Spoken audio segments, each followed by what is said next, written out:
ஹல்லேலூயா, ஹல்லேலூயா. ஆண்டவர் நாம மகிமைப்படுவதாக. கர்த்தருடைய வார்த்தைக்கு நேராக நம்முடைய சிந்தனைகளை, கவனத்தை நாம் திருப்புவோம். ஸ்தோத்திரம். 1 பேதுரு 5ஆம் அதிகாரம் 8வது வசனம். பேதுரு எழுதின முதலாவது நிருபம், அப்போஸ்தலனாகிய பேதுரு எழுதின முதலாவது நிருபம் 5வது அதிகாரம் 8வது வசனத்தை வாசிக்க கேட்கலாம்.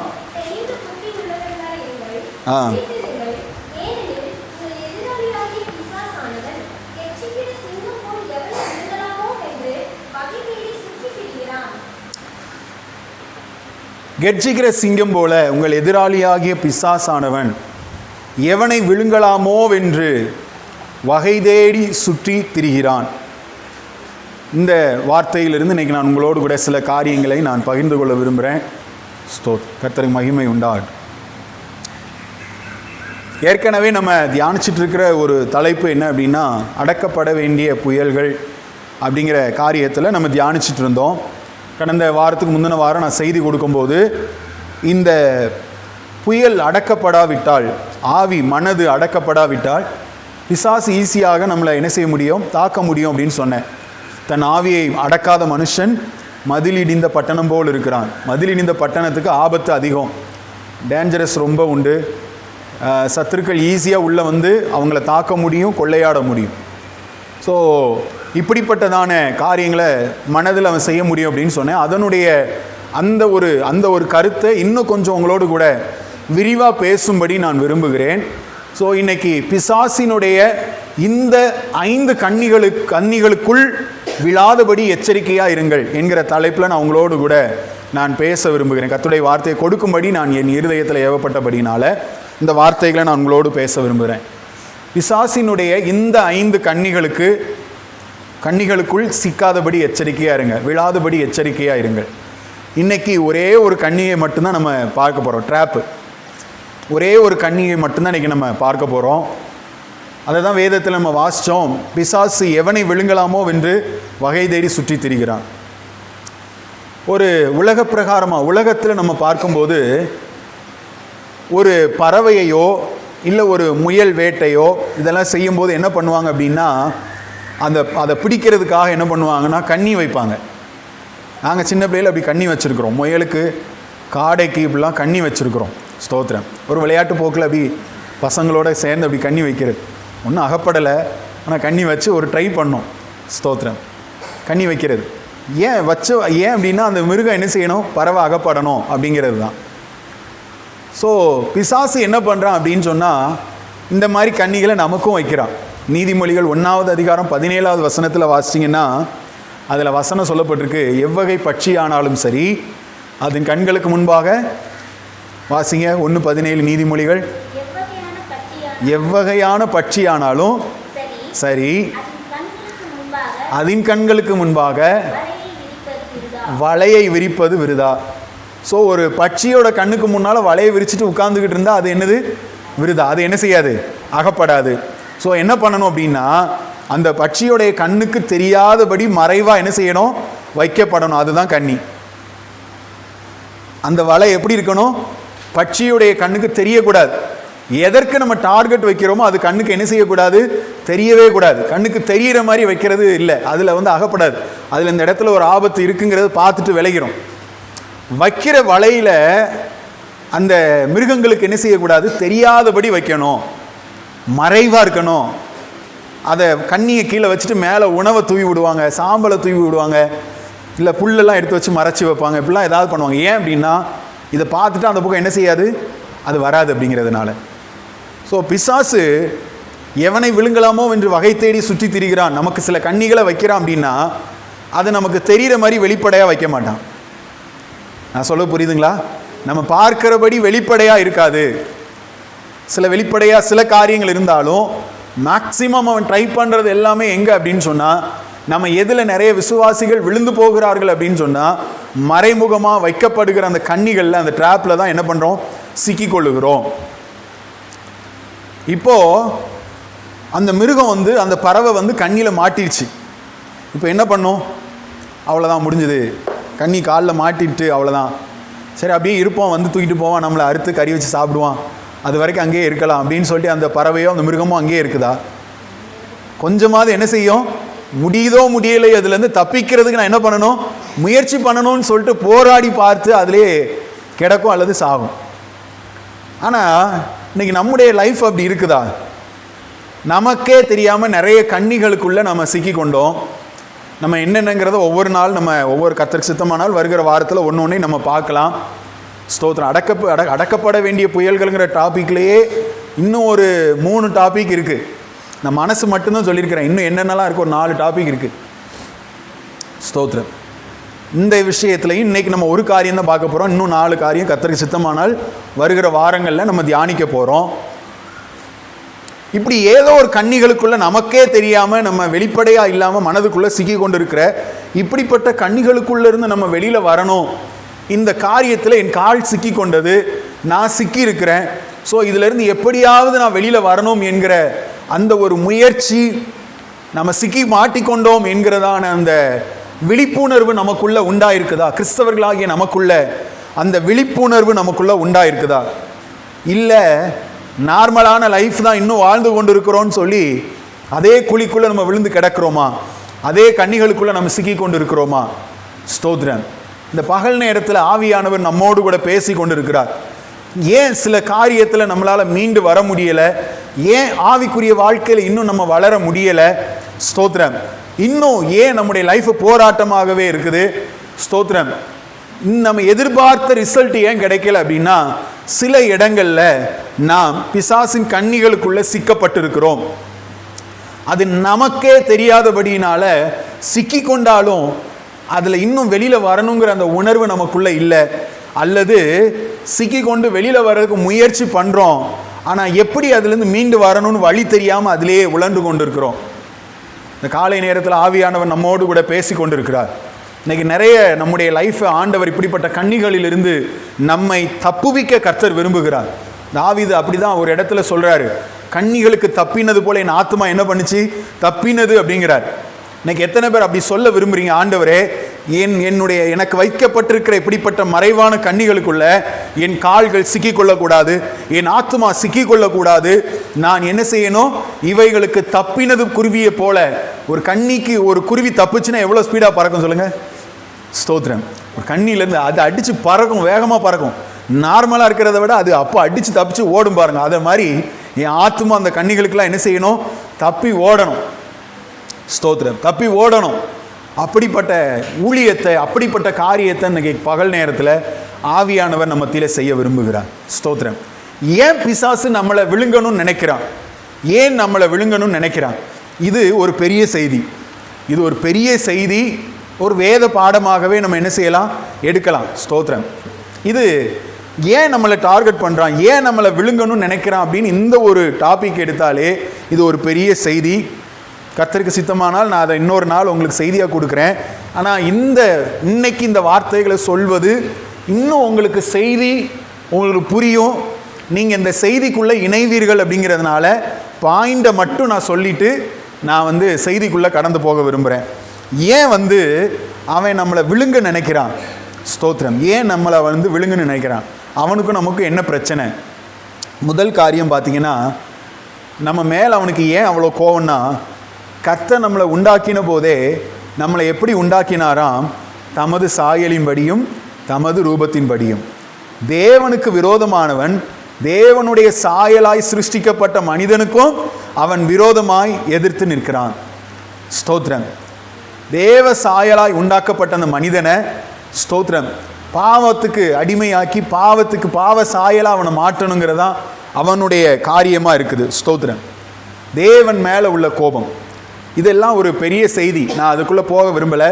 நான் பாயிண்டை மட்டும் சொல்கிறேன். 2வது காரியம், நம்முடைய விசுவாசத்தை உடைப்பதற்காக, கிருபையினாலே விசுவாசத்தை கொண்டு ரட்சிக்கப்பட்டீர்கள் என்று வேதம் சொல்லுகிறது. கிறிஸ்தவ வாழ்க்கையின் அஸ்திபாரமே எதில் இருக்குது அப்படின்னா விசுவாசத்தில் இருக்குது. தேவ பிள்ளைகள் நாம் கர்த்தர் ஆராதிப்பதும் ஜெபிப்பதும் ரட்சிக்கப்பட்டதும் இன்னும் கர்த்தர் வருவார் என்ற எதிர்பார்ப்போடு நாம் காத்திருப்பதும் இதெல்லாம் எங்கே இருக்குது அப்படின்னா விசுவாசத்தில் இருக்குது. ஸோ இந்த விசுவாசத்தை என்ன பண்ணணும்? உடைக்க வேண்டும் என்கிற நோக்கத்தோடு கூட அவன் என்ன பண்ணுறான் அப்படின்னு சொன்னால், ஸ்தோத்திரம்,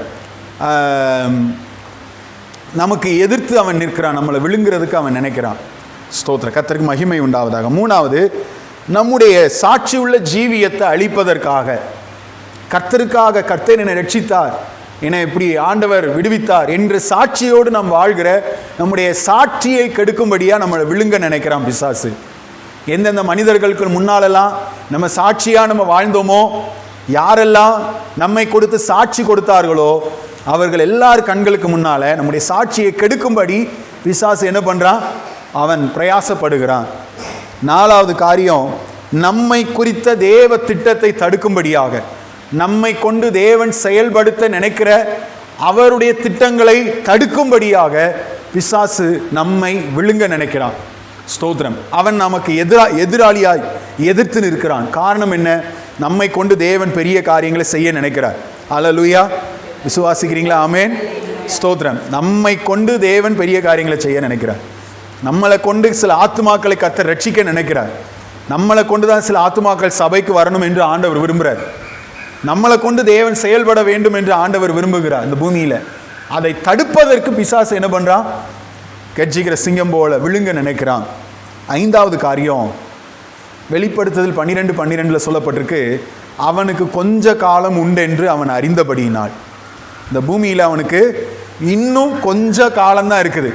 அதனால் எந்த அளவுக்கு அவன் வேகமாக செயல்படணுமோ அந்த அளவுக்கு முழு மூச்சோட செயல்படுறான். ஸ்தோத்திரம். நமக்கு கூட உறங்குறதுக்கு நேரம் உண்டு, அவன் என்ன செய்கிறதில்ல? உறங்குறது இல்லை.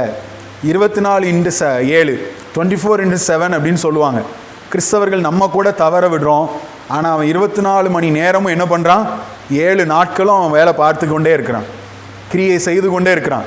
எவனை விழுங்கலாமோ வென்று வகை தேடி சுற்றி திரிந்து கொண்டிருக்கிறான் என்று நம்ம பார்க்கிறோம். தேவ பிள்ளைகள் நம்ம எச்சரிக்கையாக இருக்கணும்.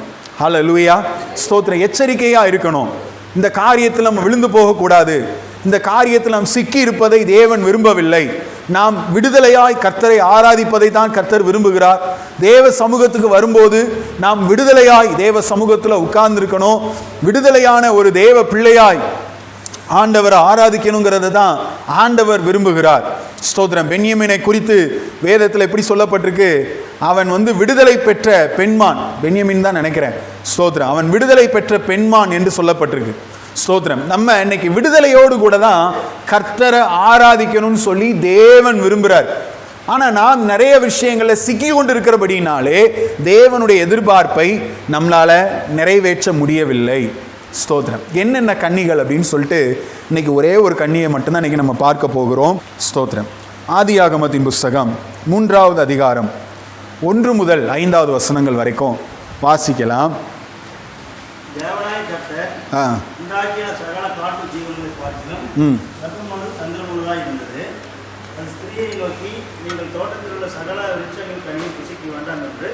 தேவன் சொன்னதுண்டோ என்றது.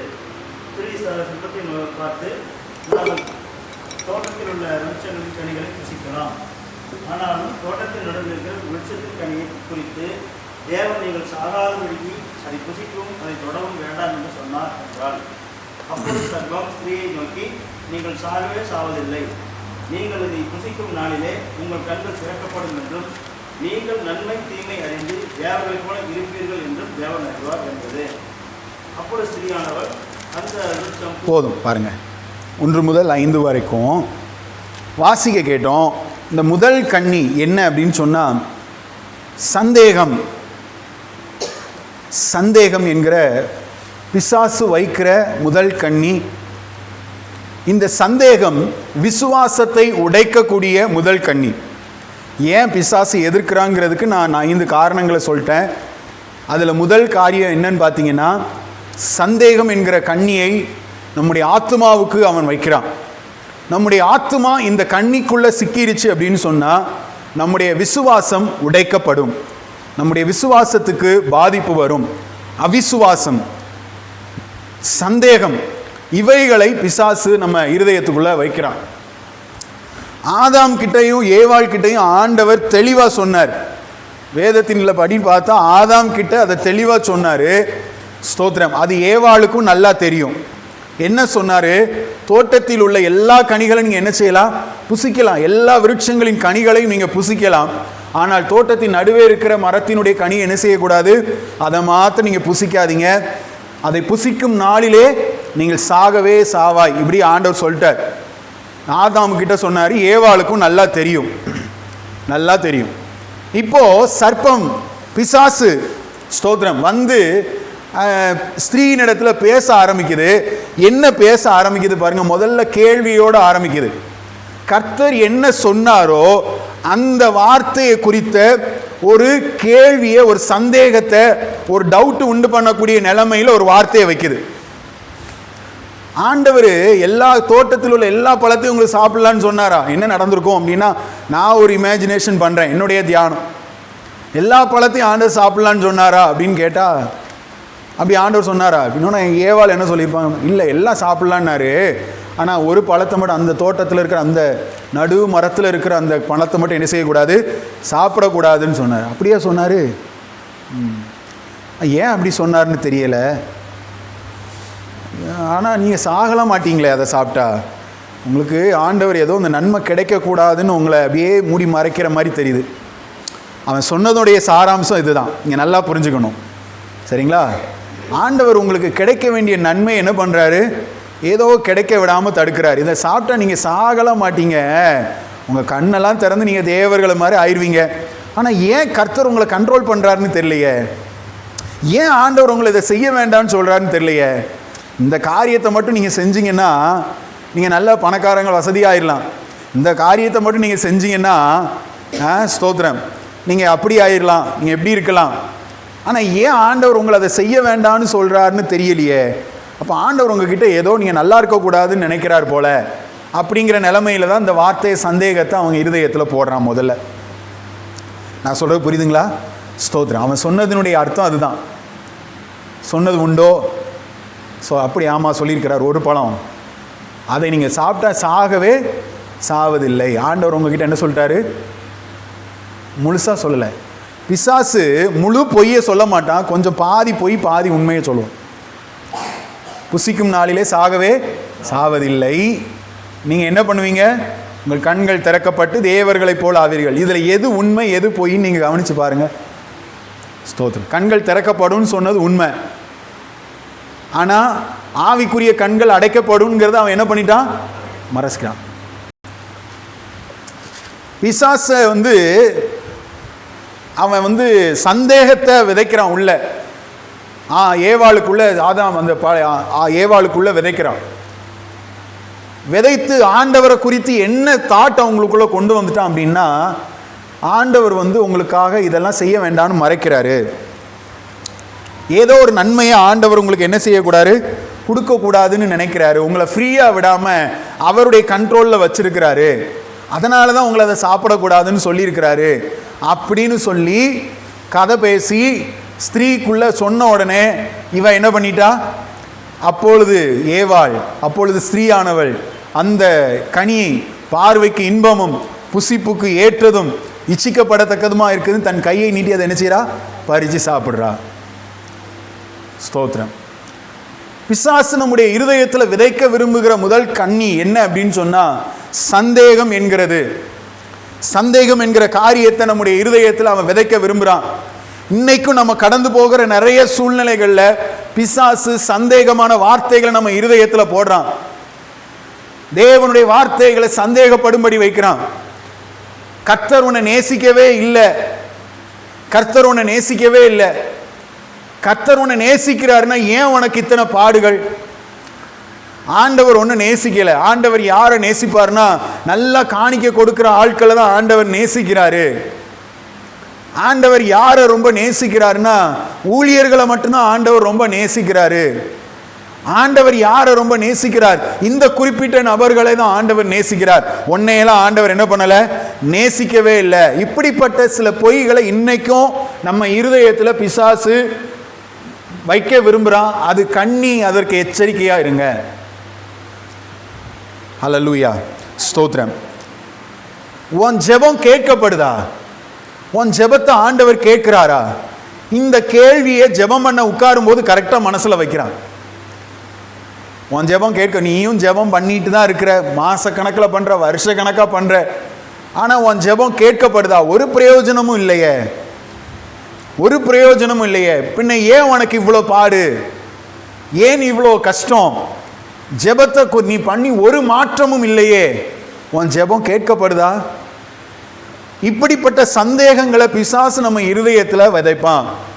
சிக்கிக்கொள்ளாதீங்க. கண்ணி இவைகளிலிருந்து மீண்டு வருவது கடினம். இந்த கண்ணிக்கு இடம் கொடுக்காதீங்க. உன் ஜெபம் கேட்கப்படலைங்கிற அந்த சந்தேகத்தை நம்ம இருதயத்தில் பிசாசு வைக்கிறான். நம்முடைய விசுவாசத்தை உடைக்க நினைக்கிறான். தேவன் நம்மளை நேசிக்கலைன்னு சொல்லி அந்த விசுவாசத்தை உடைக்க நினைக்கிறான். எச்சரிக்கையாக இருக்க தேவன் நமக்கு உதவி செய்வாராக. ஸ்தோத்திரம். கடைசியில் என்ன கொண்டு வந்துரும் அப்படின்னா, இந்த பைபிளே உண்மைதானா? நிறைய பேர் ஆண்டவரை விட்டு விலகி போனதுக்கு காரணம் என்ன தெரியுமா? அவங்க லைஃப்பில் நீங்கள் நல்லா கவனிச்சிங்கன்னா, கடைசியில் அவங்க டவுட் பண்ணதே எங்கே டவுட் வந்துடும் அப்படின்னா, பைபிள் உண்மையா, வேதம் உண்மையா, கர்த்தர் சொன்னதெல்லாம் உண்மையா, இதில் நடந்திருக்கிறதெல்லாம் உண்மையா அப்படிங்கிற ஒரு டவுட் ஒரு மனுஷனுக்குள்ளே வந்துட்டுனா அடுத்து அவங்க என்ன பண்ணுவாங்க அப்படின்னா, ஆண்டவரை விட்டு. ஸ்தோத்திரம். தேவனுடைய வார்த்தையை குறித்து, வேதத்தை குறித்து சந்தேகத்தை நம்ம இருதயத்தில் பிசாசு விதைப்பான். ஒருவேளை இதெல்லாம் வெளியில தெரியாது, கண்ணி மறைமுகமாக வைக்கப்பட்டிருக்கும், மறைத்து வைக்கப்பட்டிருக்கும். கண்ணியில சிக்கப்பட்ட நிலைமையிலே நீங்க மறைவா இருக்கலாம். யாருக்கும் தெரியாத நிலைமையில, சில தேவனுடைய அன்பை சந்தேகப்பட்ட நிலைமையில, இன்னும் தேவன் என்னை நேசிக்கல போல, தேவன் என்னை மறந்துட்டார் போல, தேவன் என்னை கைவிட்டுட்டார்னு சொல்லி பிசாசுக்கு எழுப்பின சந்தேகங்களுக்கு இடம் கொடுத்து தேவனுடைய அன்பை சந்தேகப்படுற நிலைமையில நீங்க இருக்கிறீங்களா? இன்னைக்கு பிசாசு எழுப்பின இப்படிப்பட்டதான கேள்விகளுக்கு செவி கொடுத்து நம்ம ஜெபிக்கிற இந்த ஜெப அனுபவத்தை சந்தேகப்படுற அனுபவத்தில் நீங்க இருக்கிறீங்களா? உங்க ஜெபம் கேட்கப்படலை, பதில் வராது அப்படிங்கிற ஒரு அவிசுவாசத்துக்குள்ள நீங்க போயிட்டீங்களா? இந்த சந்தேகம் உங்க இருதயத்தில் ஆட்கொண்டு இருக்குதா? ஆழமா பதிஞ்சிருக்குதா? இதுல இருந்து மீண்டு வர முடியாத நிலைமையில் இருக்கிறீங்களா? ஸ்தோத்திரம்.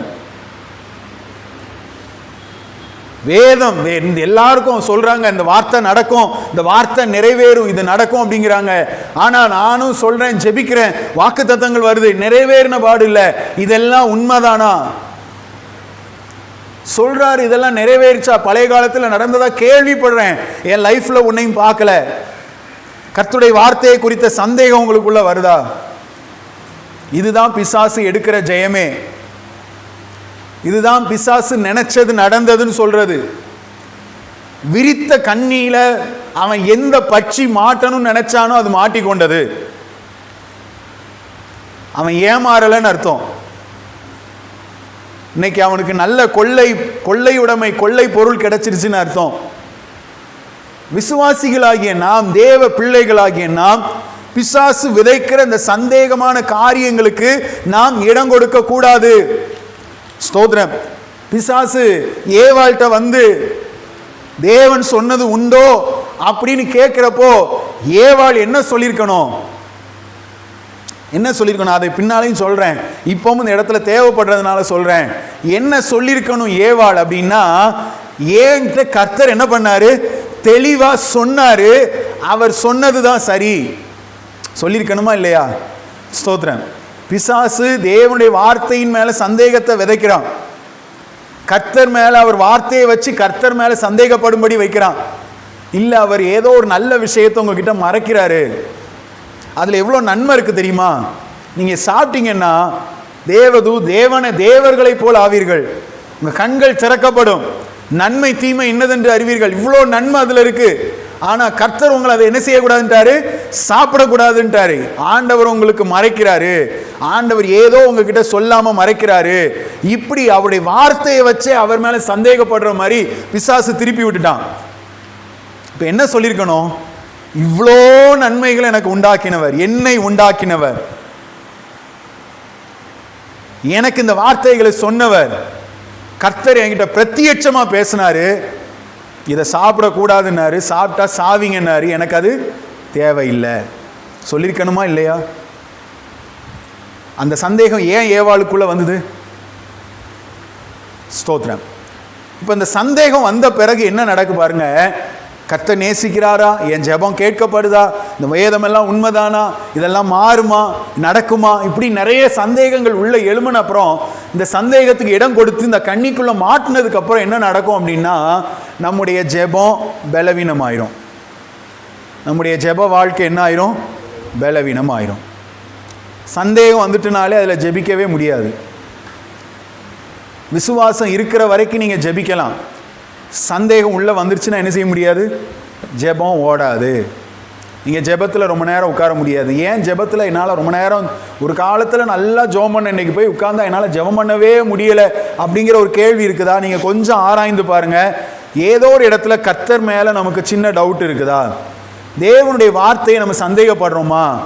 அவர் என்னை நேசிக்கிறாரா, என் ஜெபத்தை கேட்கிறாராங்கிறதுல எந்த அளவுக்கு நான் விசுவாசத்தோடு இருக்கிறேன் அப்படின்னு நீங்கள் கேட்டு பாருங்கள்.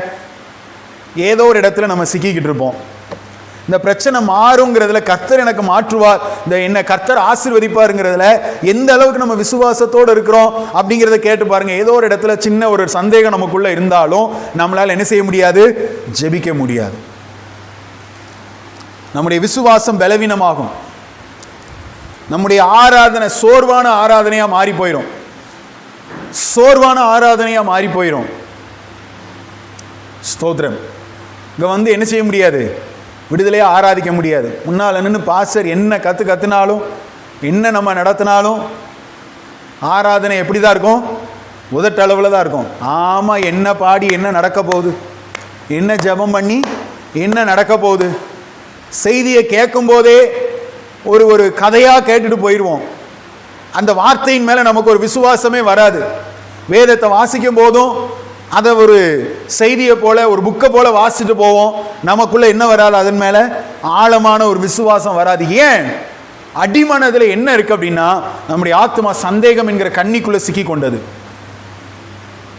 கடைசியில் என்ன ஆகும் அப்படின்னா, இது எல்லாத்துலையும் கை வச்சு ஆண்டவரை விட்டு தூரமாக போயிடும். அவன் நினைச்சது அதுதான். இது உடனே நடக்கிறது இல்லை. இது ஒரு ப்ராசஸ். நடந்துக்கிட்டே இருக்கும், மெதுவாக நடந்துக்கிட்டே இருக்கும். தேவ பிள்ளைகள் நம்ம எச்சரிக்கையாக இருக்கணும். சில காரியங்கள் நம்ம லைஃப்பில் இப்படிப்பட்ட சந்தேகங்கள் வந்து நம்ம மனதில் எழும்பும் போது நாம் என்ன சொல்கிறோம், நம்ம என்ன பண்ணுறோம்? இடம் கொடுக்குறோமா இல்லை எதிர்த்து நிற்கிறோமா? ஸ்தோத்திரம். இந்த கன்னிகளுக்கு நான் சிக்கக்கூடாதுன்னு சொல்லி நம்முடைய கால்கள் தப்பும்படி நம்ம நடக்கிறோமா? இல்லை இன்னைக்கு நம்முடைய ஜெப அனுபவங்களை, ஒரு நாளுக்கு ஒரு காலத்தில் நம்ம ஜெபித்த மணிக்கணக்கான ஜெப அனுபவங்களை பறி கொடுத்துட்டு இன்னைக்கு நம்ம உட்கார்ந்துருக்கிறோமா?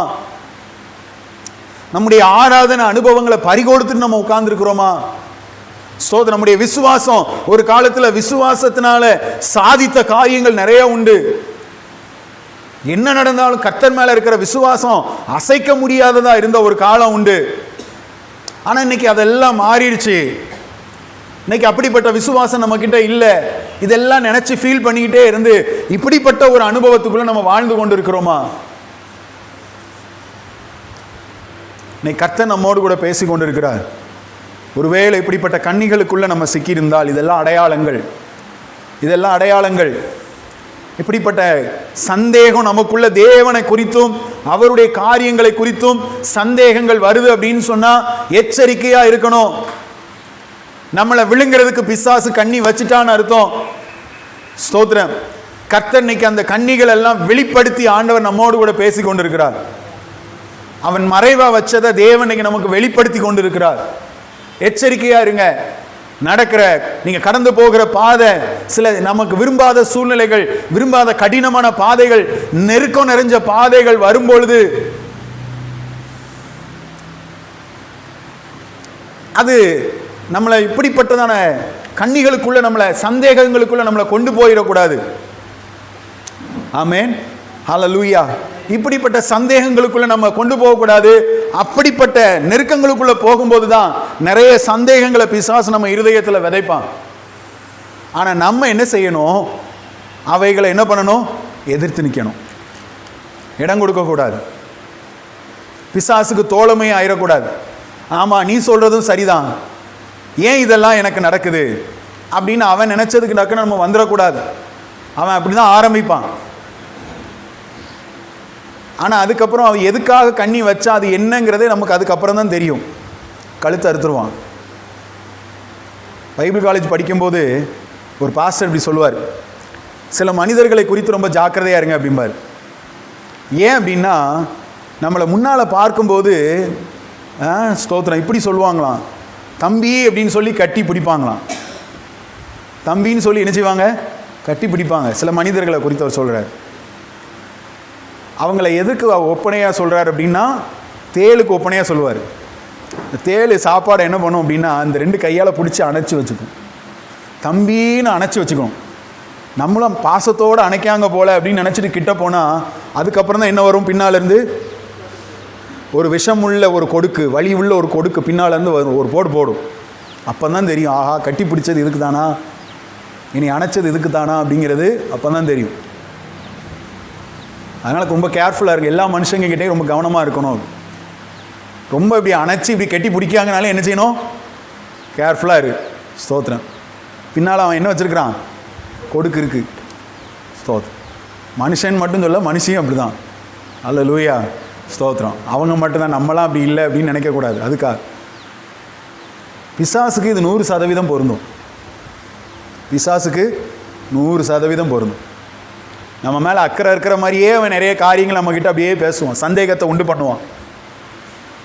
ஆனால் அவன் பின்னால் இருக்கிறது விஷமுள்ள ஒரு கொடுக்கு, நம்மளை காலி பண்ணக்கூடியது.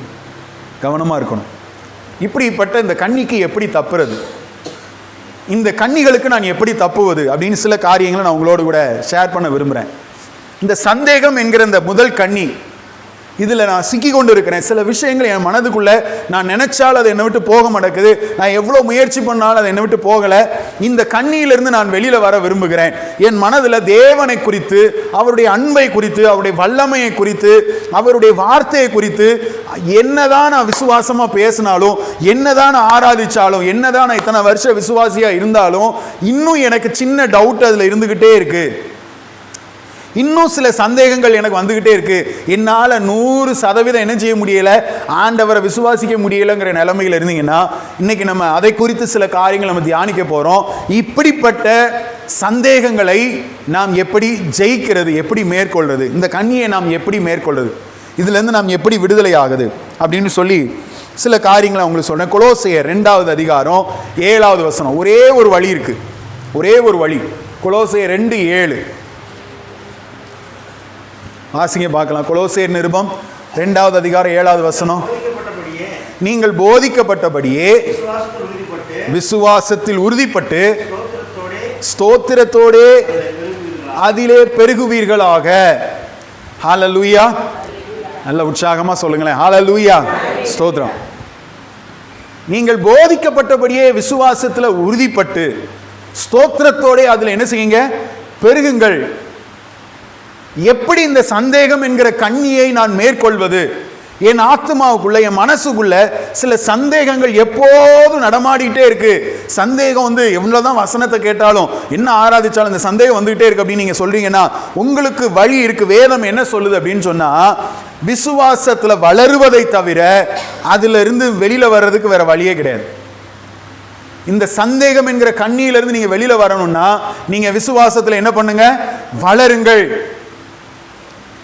விசுவாசத்தில் வளருங்கள். இப்பொழுது இருக்கிற அனுபவத்தை விட வளருங்கள். ஸ்தோத்திரம். விசுவாசத்தில் உறுதிப்படுங்க, விசுவாசத்தில் வளருங்க. இப்படிதான் வேதம் நமக்கு சொல்லுது. இந்த சந்தேகம் நமக்குள்ள வந்துருச்சு அப்படின்னா, நமக்குள்ள இருக்கிற விசுவாசம் போதாதுன்னு அர்த்தம். நம்ம இன்னும் விசுவாசத்தில் வேண்டியபடி வளரலன்னு அர்த்தம். இன்னும் நமக்கு போதிக்கப்பட்ட விசுவாசத்தில் உறுதிப்படலைன்னு அர்த்தம். இன்னும் நம்ம அதில் ஸ்ட்ராங் ஆகலை. ஸ்தோத்திரம். ஹல்லேலூயா. கர்த்தருக்கு மகிமை உண்டாவதாக. நம்ம இன்னும் இந்த விசுவாசத்தில் பலப்படலைன்னு அர்த்தம். கர்த்தர் எப்பொழுதுமே நாம் சந்தேகப்படுகிறத விரும்புறதே இல்லை. யாக்கோபு நிருபத்தில் நீங்கள் வாசித்து பார்த்தீங்கன்னா, அதில் 1வது அதிகாரத்தில் 6வது வசனத்தில் வாசிக்கும் போது இப்படியாக அவர் எழுதுகிறாரு, தேவனிடத்தில் வருகிற, தேவனிடத்தில் சேருகிறவன் அவர் உண்டென்றும் தம்மை தேடுகிறவர்களுக்கு பலன் அளிக்கிறவர் என்றும் விசுவாசித்து அவரிடத்தில் சேர கடவன். ஆகிலும் ஆனாலும் உங்களில் ஒருவன் ஞானத்தில் குறைவுள்ளவனாக இருந்தால் தேவனிடத்தில் கேளுங்க. ஆகிலும் அவன் எவ்வளவாகிலும் சந்தேகப்படாமல் அப்படி கேட்கணும். சந்தேகப்படுகிறவன் காற்றினால் அடிபட்டு அலைகிற கடலின் அலைகளுக்கு ஒப்பா இருக்கிறான். வசனம் எவ்வளவு தெளிவா சொல்லுது பாருங்க. சந்தேகப்பட்டு ஆண்டவர்கிட்ட கேட்கக்கூடாது, கேட்டுட்டு எனக்கு கிடைக்கும்னு நினைக்கக்கூடாது. சந்தேகப்படுகிறவன் காற்றினால் அடிபட்டு அலைகிற அலைகளுக்கு ஒப்பா இருக்கிறான். காற்று அடிச்சதுன்னா செயல்படுற மாதிரி, இங்க அடிச்சா இங்க, இங்க அடிச்சா இங்க. ஸ்தோத்திரம். மேகத்தை பார்த்துருக்கீங்களா? ஒரு இடத்துல நிற்காது, காற்று எங்கெல்லாம் அடிக்குதோ அங்கெல்லாம் அப்படி போய்கிட்டே இருக்கும். சந்தேகத்தில் குழப்பத்தில் அவன் மனம் என்னெல்லாம் சொல்லுதோ அங்கெல்லாம் செயல்படுவான். கர்த்தர் நம்மளை இப்படி வாழுவதற்கு அழைக்கவில்லை. இன்னைக்கு ஆண்டவர் எதற்காக நம்மளை அழைச்சார் அப்படின்னா, விசுவாசத்தில் வளரும்படிக்கு தேவன் நம்மளை எதிர்பார்க்கிறார். நாம் விசுவாசத்தில் உறுதிப்படும்படி தேவன் நம்ம இடத்துல அவர் எதிர்பார்ப்பை வைத்திருக்கிறார். ஸ்தோத்திரம். இதே சந்தேகத்தோடையே வாழ்ந்து நம்ம முடிப்பதற்கு அல்ல. ஸ்தோத்திரம். கர்த்தராகிய இயேசு கிறிஸ்து சீக்கிரம் வரப்போற. ஹல்லேலூயா. ஸ்தோத்திரம். நீ சொல்கிற அல்லேலூயாவை பார்க்கும்போதே எப்போல்லாம் அந்த வருகை குறித்து பேசி அல்லேலூயா சொல்லுங்கிறனோ அப்போல்லாம் இப்படி தான் சொல்கிறீங்க.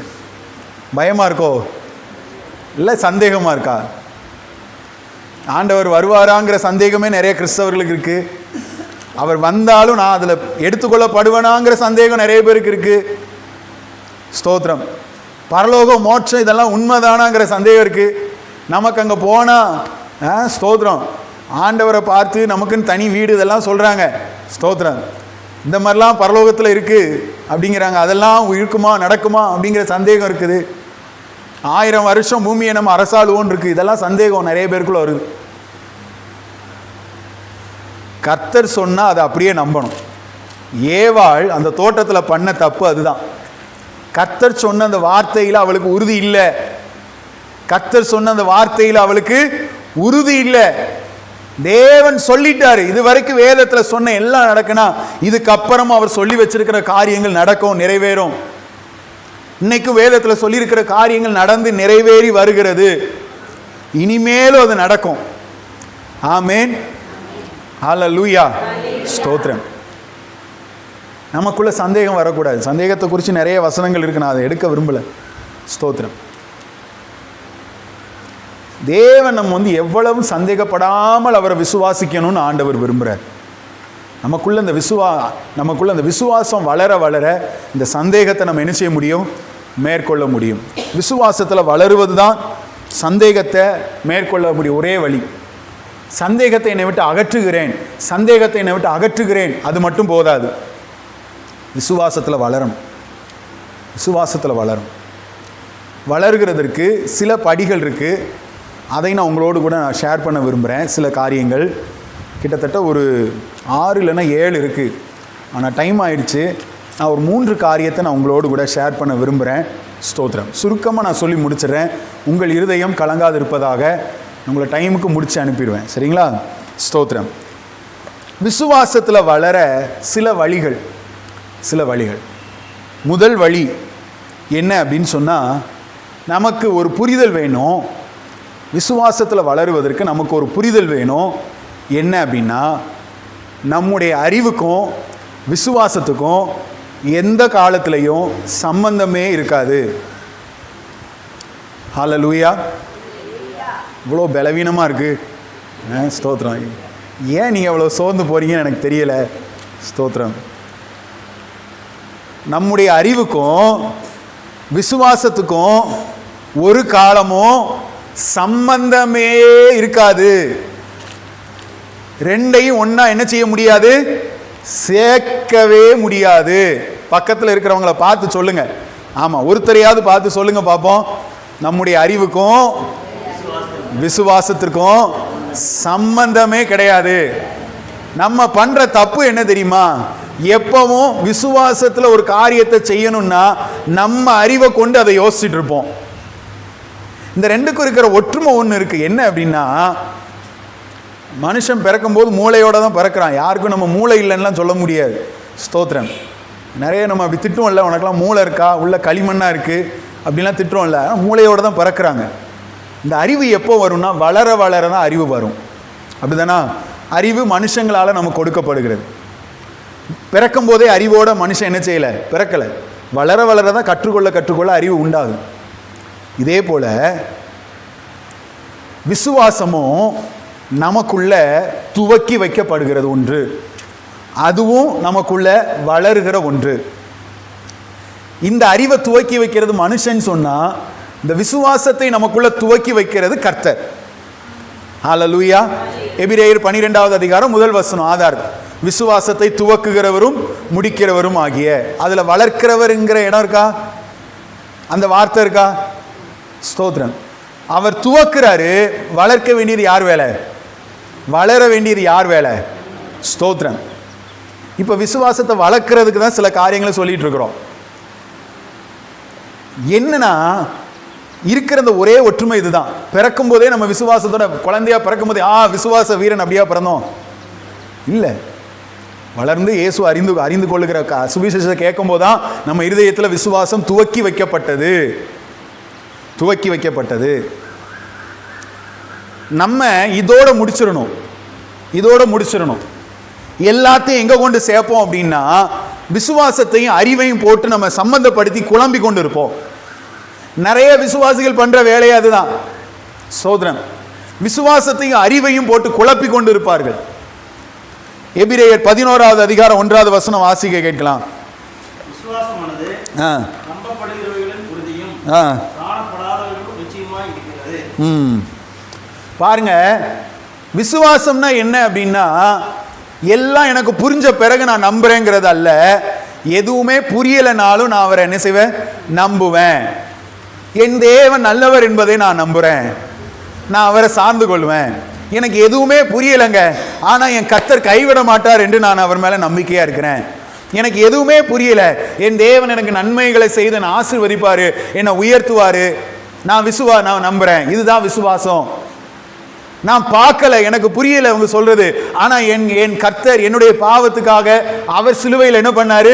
மரித்தார், ரத்தம் சிந்தினார், எனக்காக அடக்கம் பண்ணப்பட்டு உயிரோடு கூட எழுந்தார், மீண்டும் வரப்போகிறார். இதை நான் என்ன பண்றேன்?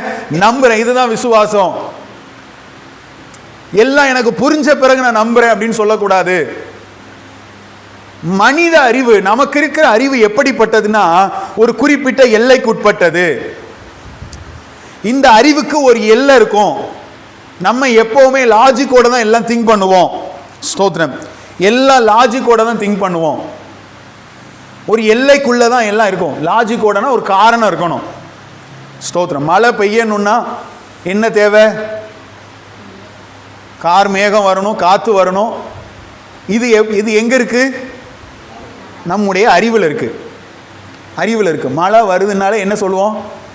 கார் மேகம் சூழ்ந்திருக்கு, காற்று அடிக்கினா என்ன சொல்லிடுவோம்? மழை வர மாதிரி இருக்கு. ஏன்னா காரணம் இருக்கு. மழை வரும்னா காரணம் இருக்கு. இப்ப கர்த்தர் என்ன சொல்றாரு? உதாரணமா அந்த வசனத்தை சொல்றேன். 2 ராஜாக்கள் 3:17. கர்த்தர் என்ன சொல்றாரு? நீங்க காற்றையும் காண மாட்டீங்க, மழையையும் பார்க்க மாட்டீங்க, ஆனாலும் உங்கள் வாய்க்கால்கள் தண்ணீரால் என்ன செய்யும்? நிரம்பும் ஆண்டவர் சொல்றாரு. இப்போ இந்த வார்த்தையை என்ன பண்ணணும்? விசுவாசிக்கணும். ஆனா இந்த அறிவு என்ன சொல்லும்? அது எப்படி? கேள்வி வருதா? அது எப்படி? காத்து இல்லாம, மேகம் இல்லாம, எதையும் பார்க்காம, மழை இல்லாம எப்படியா எங்க சம்பந்தமே இல்லாம அந்த வாய்க்கால் நிரம்பும்? மனுஷனுடைய அறிவு ஒரு எல்லைக்கு உட்பட்டு தான் வேலை செய்யும். இவ்வளோதான் வேலை செய்யும். ஆனால் நாம அறிந்திருக்க வேண்டிய, விசுவாசித்திருக்க வேண்டிய ஒரு காரியம் என்னன்னா, என் கர்த்தர் எப்பொழுதுமே எல்லைகளுக்கு அப்பாற்பட்டு கிரியை செய்கிறவர். ஹல்லேலூயா. எல்லைகளுக்கு அப்பாற்பட்டு கிரியை செய்கிறவர்.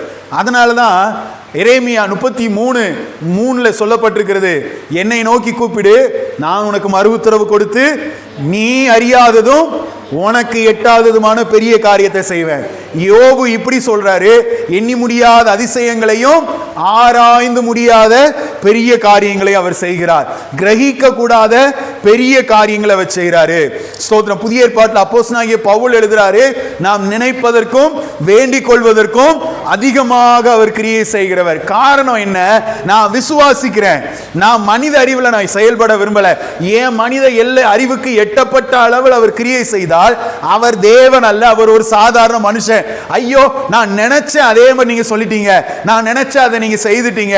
இப்படி நம்ம நினைக்கிறதா இருந்தா, செயல்படுறதா இருந்தா, அது ஒரு மனுஷனாலேயும் முடியும். ஆனால் நம் தேவனுடைய மகிமை என்ன அப்படின்னா, நம்முடைய விசுவாசத்தின் மேன்மை என்ன அப்படின்னா, என் அறிவுக்கு அப்பாற்பட்டு தேவன் கிரியை செய்கிறார். விசுவாசத்தையும் என் அறிவையும் போட்டு நான் குழப்பிக் கொள்ளக்கூடாது. சில காரியங்களை கர்த்தர் உங்களோடு கூட பேசும்போது உங்களுக்குள்ள இருந்து கேள்வி வரும், இது எப்படி நடக்கும்? ஸ்தோத்திரம், இது எப்படி நடக்கும்? சகரியாவை பார்த்து தேவதூதன் வார்த்தையை கொடுக்கும் போது அவர் கேட்டது என்ன கேட்டாரு?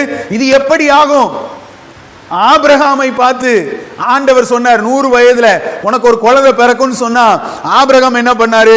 ஆதியாகமம் 17வது அதிகாரம் 17ல இருந்து 19 வரைக்கும் நீங்க வாசிச்சு பார்த்தீங்கன்னா, ஆண்டவர் உனக்கு ஒரு குழந்தையை கொடுப்பேன்னு சொல்றார் 100 வயசுல. ஆபிரகாம் என்ன பண்ணார் தெரியுமா? ஆபிரகாம் முகங்குப்புற விழுந்து அவனுக்குள்ள நகைத்து கொண்டான் என்று வேதம் சொல்லுது. நகைத்து அதை நம்பாம என்ன பண்றான்? சிரிச்சுக்கிட்டே, இஸ்மவேல் உமக்கு முன்பாக பிழைப்பானா? அதெல்லாம் நடக்கிற காரியமாங்க. இப்ப இருக்கிற பிள்ளையை ஆசீர்வதிச்சுட்டாங்க. இதுதான் அர்த்தம், அதோடைய அர்த்தம். அதெல்லாம் நடக்கிற காரியமா? இருக்கிற பிள்ளையை என்ன பண்ணுங்க? ஆசீர்வதிங்க. ஆண்டவர் புரிஞ்சுக்கிட்டாரு. அவன் நகைத்ததை தெரியாதுன்னு நினைச்ச ஆண்டவர் அடுத்த வார்த்தை சொல்வார், இல்ல உன் சந்ததியில உனக்கு ஒரு குழந்தைய நான் என்ன செய்வேன்? உன் கர்ப்ப பிறப்ப உனக்கு ஒரு குழந்தையை கொடுப்பேன்.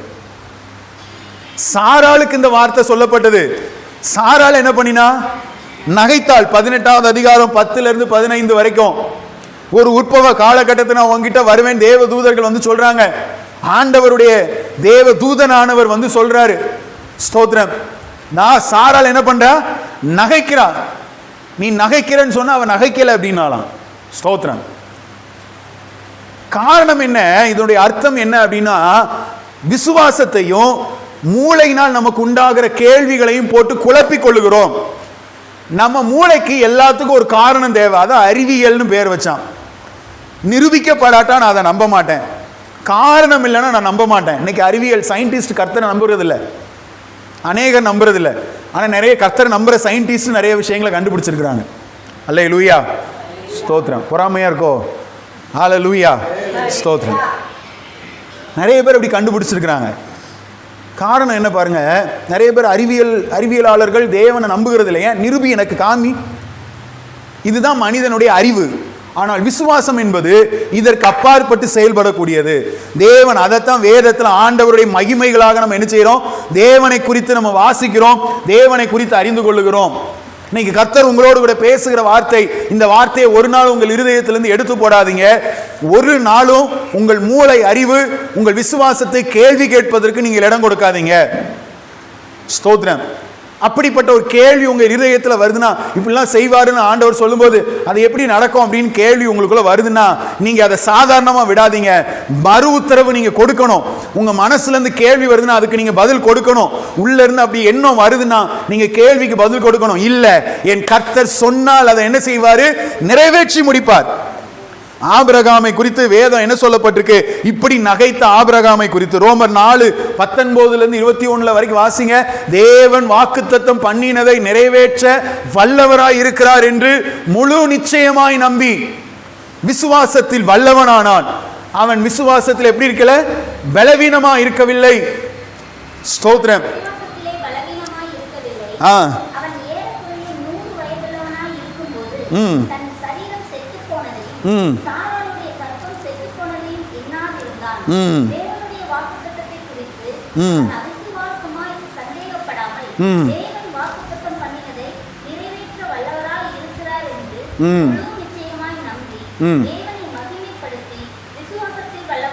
ஆமென், ஹல்லேலூயா, ஸ்தோத்திரம். பாருங்க, ஒரு டைம்ல மனித அறிவில் அவன் சிரிக்கிறான். ஆனா அதே ஆபிரகாம் விசுவாசத்துல வல்லவனாய் மாறுகிறான். இன்னைக்கு அந்த அனுபவம் தான் நமக்குள்ள தேவை. நமக்குள்ள அந்த எண்ணம் வரும்பொழுது நமக்குள்ள இருந்து வார்த்தை வரணும். அப்படிப்பட்ட கேள்விகள், சந்தேகங்கள் நம்ம இருதயத்தில் எழும்பும் போது நமக்குள்ள இருந்து வார்த்தை வரணும். இல்ல, என் கர்த்தர் என் மூளை அறிவுக்கு அப்பாற்பட்டவர், செயல்படக்கூடியவர்.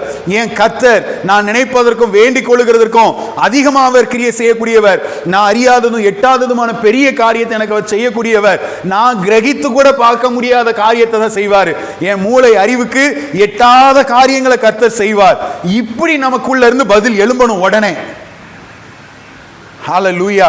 நாம என்ன செய்வோம்னா, இந்த அனுபவத்துக்குள்ள வரமாட்டோம். எந்த அனுபவத்துக்குள்ள ஈஸியா போவோம்னா, அது கேள்வி கேட்கறதுக்கு நம்ம எசஞ்சு போயிடுவோம். ஆமா, எப்படி நடக்கும்? அதுக்கு நம்ம பதில் சொல்லலைனாலே என்ன ஆயிடும், அது கூட சமாதானமாக ஆயிடும்னு அர்த்தம். அதுக்கு சமரசமாக ஒத்து போயிடும்னு அர்த்தம். உலகத்திலே சொல்கிறான் மௌனம் சம்மதத்துக்கு அறிகுறியா, ஸ்தோத்திரம், அடையாளமா, ஏதோ ஒன்று. இப்போ நம்மளும் சில நேரம் அப்படியே அமைதியாக உட்கார்ந்த உடனே பிசாசு என்ன பண்ணிடுது, வா அப்படி நீ என் ஃப்ரெண்டு தான் வா அப்படி கூப்பிட்டு போயிடும். உள்ளேருந்து எண்ணம் வரணும். மூளை நம்ம அறிவையும் போட்டு விசுவாசத்தையும் போட்டு குழப்பக்கூடாது. ரெண்டுக்கும் சம்பந்தமே கிடையாது. விசுவாசம் ஒன்றை சொல்லும், மூளை அறிவு ஒன்று சொல்லும், நம்ம அறிவு ஒன்று சொல்லும். அறிவு என்பது காரணம், அறிவு என்பது லாஜிக். ஸ்தோத்திரம். இதெல்லாம் இருந்தால் தான் இப்படி நடக்கும், இதெல்லாம் இது இருந்தால் தான் இப்படிலாம் நடக்கும். இதை நம்ம உலகத்தில் பார்த்து சில கற்றுக்கொண்டு சில அனுபவங்கள் ரீதியாக நமக்கு சொல்லப்பட்டவைகளை வைத்து நமக்கு வந்தது தான் அறிவு. இவைகளை வைத்து வந்தது தான் அறிவு. ஸ்தோத்திரம்.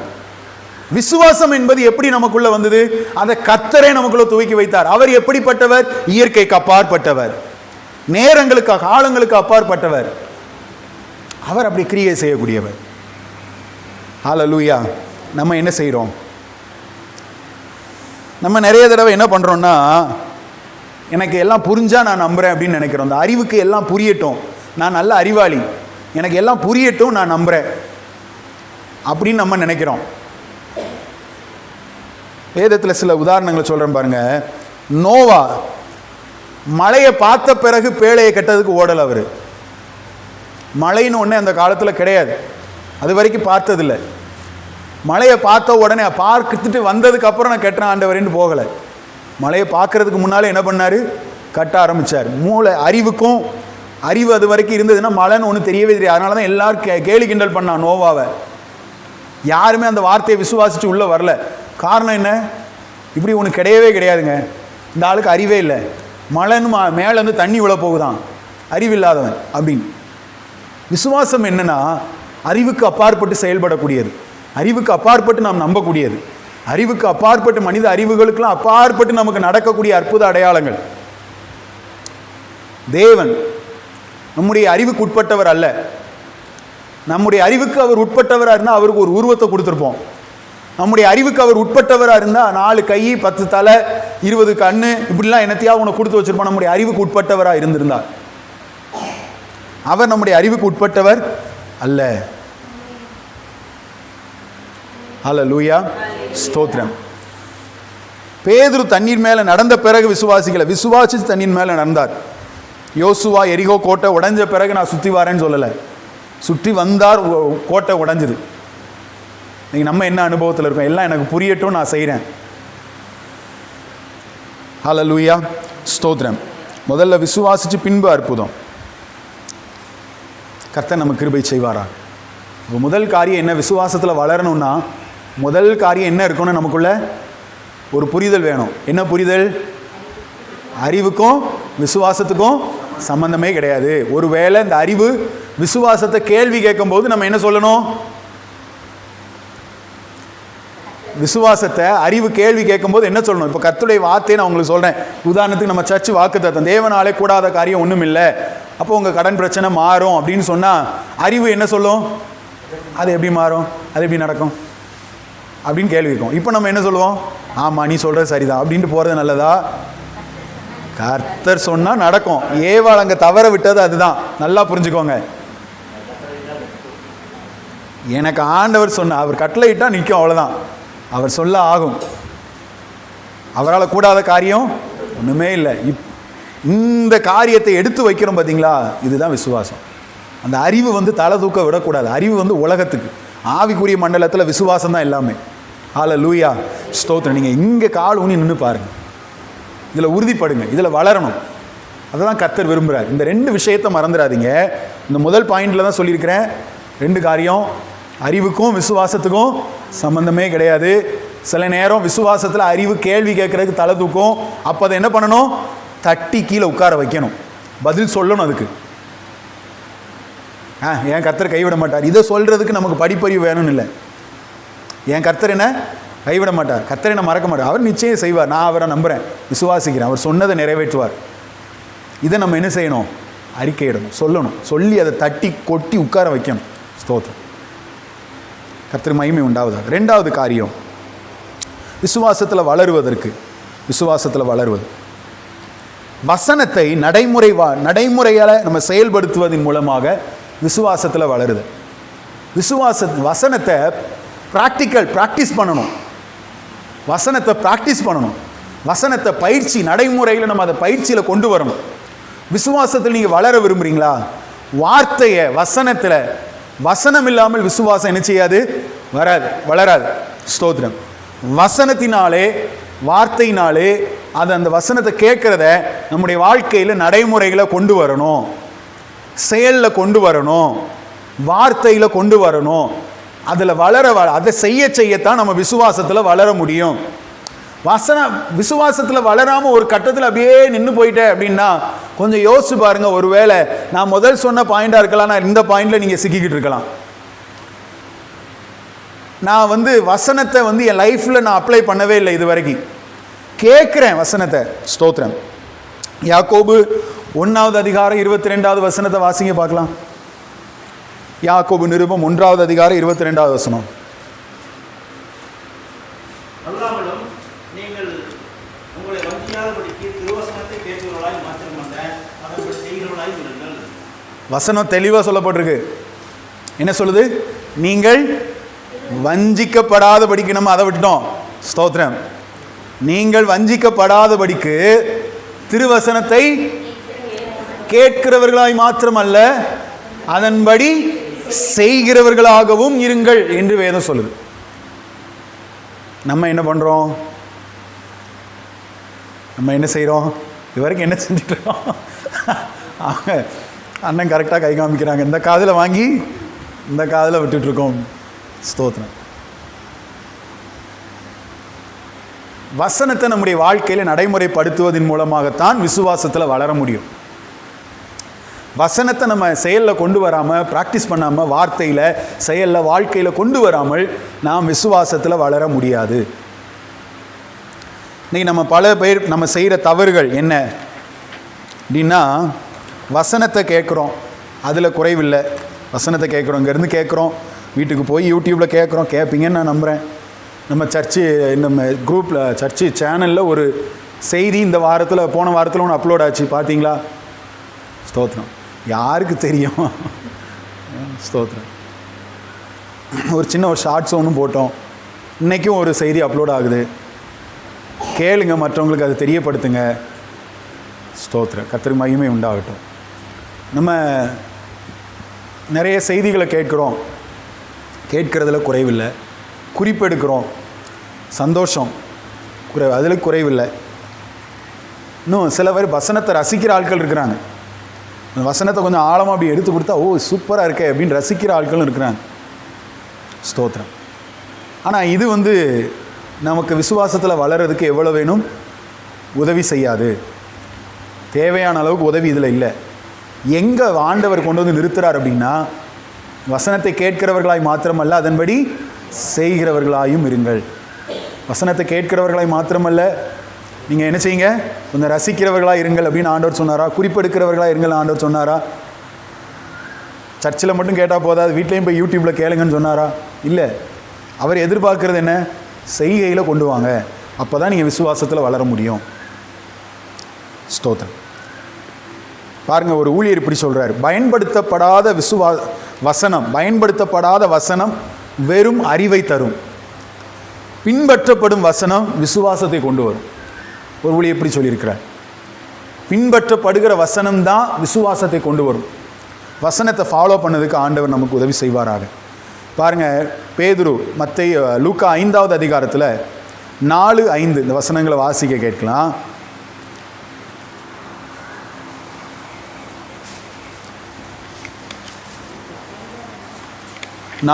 ஐந்தாவது அதிகாரம் 4-5 வசனம்.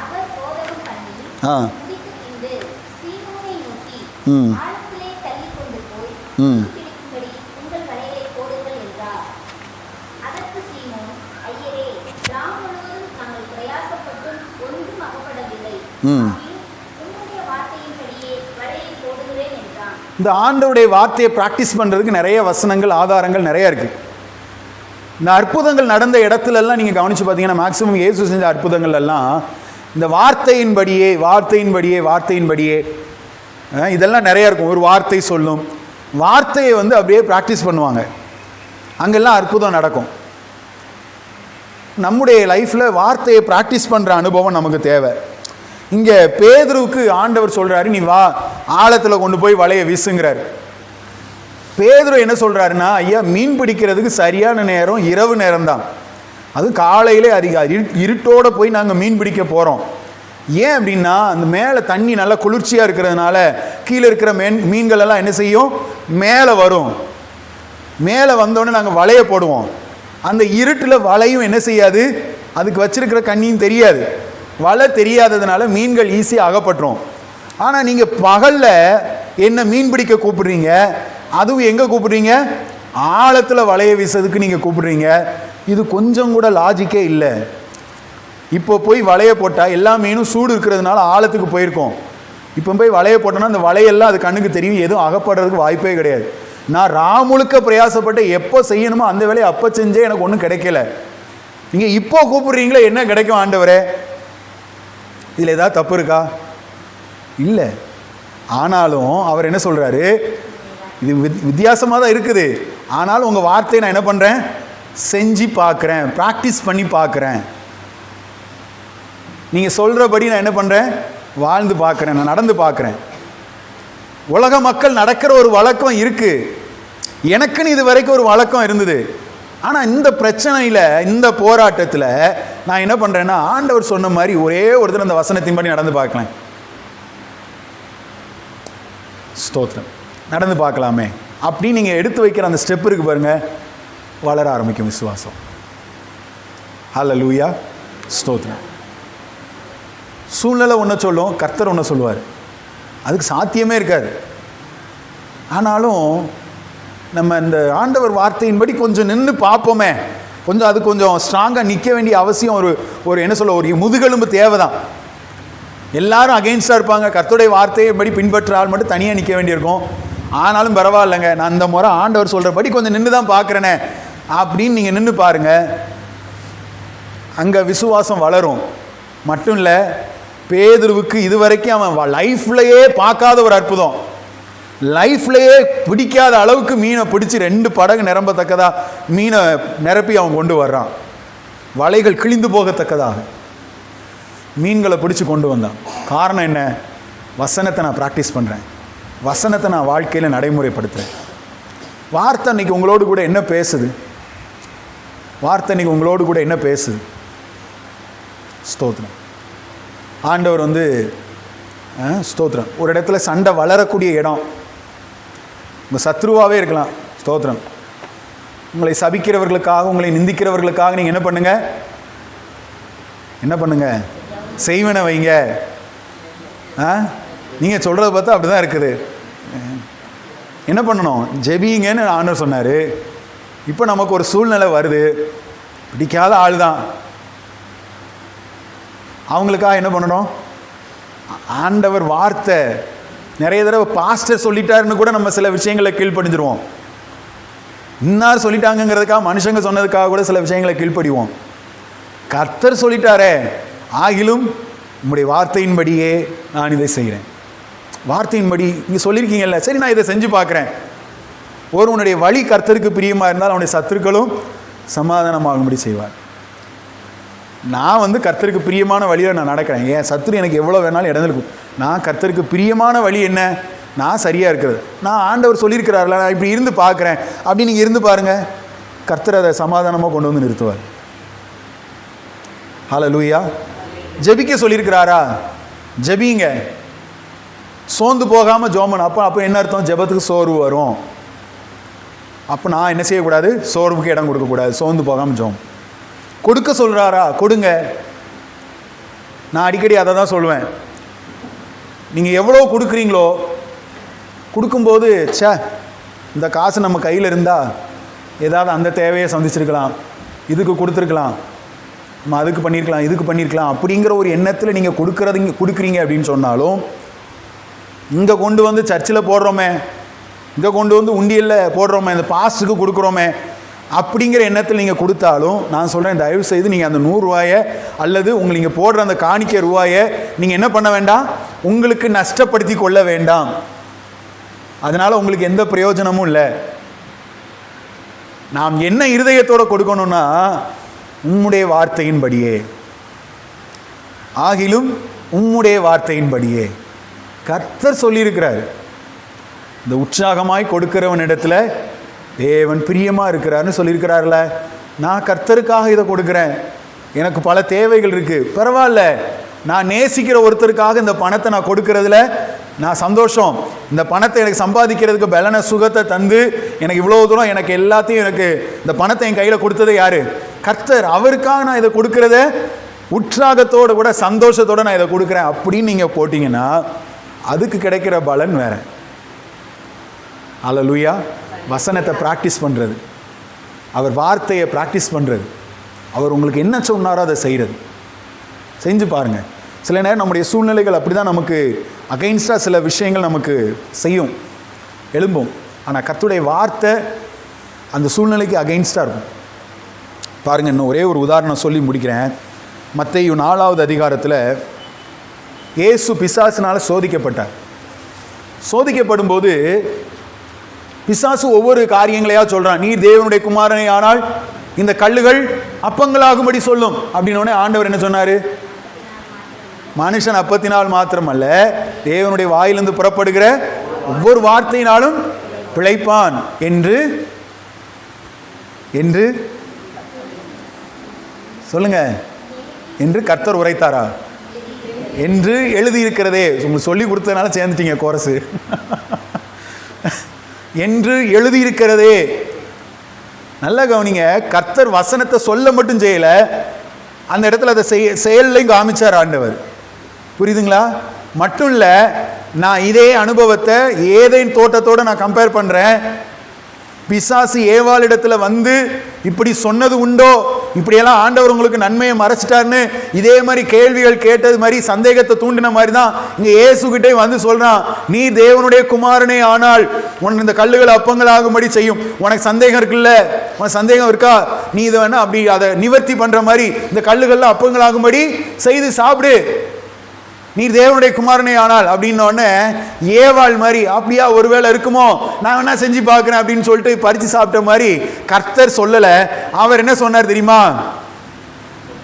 எழுதி இருக்கிறதே வசனம். ஏவாள் விழுந்து போன மாதிரி அவர் அவங்க சொல்லலை. ஸ்தோத்திரம். அவர் நின்னார். எழுதி இருக்கிறதே,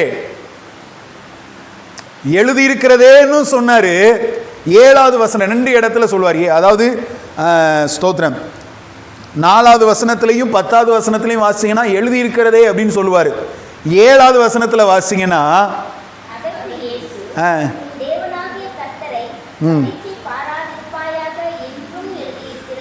என்றும் எழுதியிருக்கிறதேன்னு அவருக்கு சொல்ல தெரிஞ்சிருக்கு. சில விஷயத்தை பிசாசிட்ட என்று எழுதி இருக்கிறதே அப்படின்னு சொன்னார். இப்போ பிசாசு என்ன பண்ணான்னா வசனத்தை கொண்டே வந்தான். வசனத்தில் இப்படி இருக்குல்ல, இதே மாதிரி செய்யலாம்ல. சில சொந்தக்காரங்க அப்படி தான் வருவாங்க. ஏசுநாதரே இப்படிலாம் பண்ணியிருக்கிறார்ல, ஆபிரகாமுக்கே 2 பொண்டாட்டி இருந்திருக்குல்ல. சில ஆட்கள் அப்படி தான் பிடிப்பாங்க. எது அவங்களுக்கு வந்து சில ஆட்களுக்கு சந்தேகம் வர்றது எதில் வரும் அப்படின்னா, எதுலடா ஓட்ட இருக்குது, எந்த வழியிலடா இதை வந்து தப்புன்னு நிரூபிக்கலாம், எதுலடா நமக்கு ஒரு வாய்ப்பு கிடைக்கும். ஸ்தோத்திரம். ஒருத்தர் அப்படி தான் அந்த ஆர்கியூமெண்ட் பண்ணாராம். பாஸ்டர், ஆபிரகாமுக்கு எங்கள் இதுக்கு முன்னால் எங்கள் செங்கோட்டை சர்ச்சில் உள்ள பாஸ்டர்கிட்ட, ஆபிரகாமுக்கே 2 பொண்டாட்டி. விஷயம் என்னென்னா, அவர் மறைமுகமாக இன்னொரு கல்யாணம் முடிச்சிட்டாரு. அதை நியாயப்படுத்துறதுக்கு என்ன பண்ணுறாரு? 2 பொண்டாட்டியும். அவருக்கு 2 பொண்டாட்டின்னு யார் சொன்னா? அவருக்கு அதிகம். ஸ்தோத்திரம். என்ன சொல்ல வரேன் அப்படின்னா, ஆண்டவருக்கு இப்படி வசனத்தின் மூலமாக வரும்பொழுது என்றும் எழுதியிருக்கிறதே அப்படின்னு சொல்லி அதில் கூட ஆண்டவர் என்ன பண்ணார்? ஸ்ட்ராங்காக நிற்கிறார். வசனத்தை ப்ராக்டிஸ் பண்ணுறார் ஆண்டவர். இன்றைக்கி நம்ம நிறைய வசனங்களை கேட்குறோம், குறிப்பெடுக்கிறோம், ரசிக்கிறோம், எல்லாம் பண்ணுறோம்.